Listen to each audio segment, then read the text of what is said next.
ನಮಸ್ಕಾರ ಅತ್ತೆ. ಹಲೋ ಬಾವಾ. ಹಲೋ ಬಾವಾ ರಾಯ್ರೆ. ನಮಸ್ತೆ. ಏನ್ ಸರ್ ನೀವು ಇಷ್ಟು ಲೇಟ್ ಆಗಿ ಬಂದ್ರೆ ಹೇಗೆ?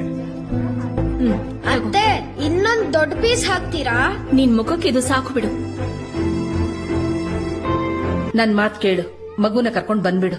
ನಿನ್ನ ಅಣ್ಣ ನಿನ್ಗೆ ಒಳ್ಳೆ ದಾರಿ ತೋರಿಸ್ಕೊಡ್ತಾನೆ. ನಿನ್ಗಿನ್ನು ಚಿಕ್ಕ ವಯಸ್ಸು, ಬೇಕಾದ್ರೆ ಇನ್ನೊಂದ್ ಮದ್ವೆ. ಏನ್ ಮಾತದು? ಯಾವಾಗ ಎಲ್ಲಿ ಏನ್ ಮಾತಾಡ್ಬೇಕೋ ಗೊತ್ತಿಲ್ಲ. ಸುಮತಿ ಸುಮತಿ ಚೆನ್ನಾಗಿದ್ಯಮ್ಮ? ನಿನ್ನ ಅಣ್ಣನ ಹೀಗ್ ನೋಡಕ್ಕಾಗ್ತಿಲ್ವೇ?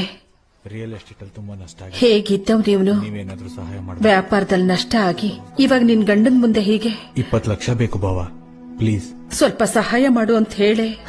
ಏನಾಯ್ತು ಸುಮತಿ? ನೀನು ದಿವಾಳಿ ಆಗಿದ್ಯಂತೆ, ಅದಕ್ಕೆ ನನ್ ಗಂಡನ ಆಸ್ತಿ ನಿಂಗ್ ಬರ್ಕೊಡ್ಬೇಕಂತೆ.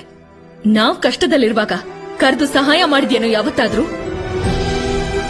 ಮಗುಗೆ ತಿಂಡಿ ಕೊಡೋಕ್ಕೂ ಅಳ್ತಿದ್ಯಲ್ಲ ಅತ್ತಿಗೆ ನೀನು.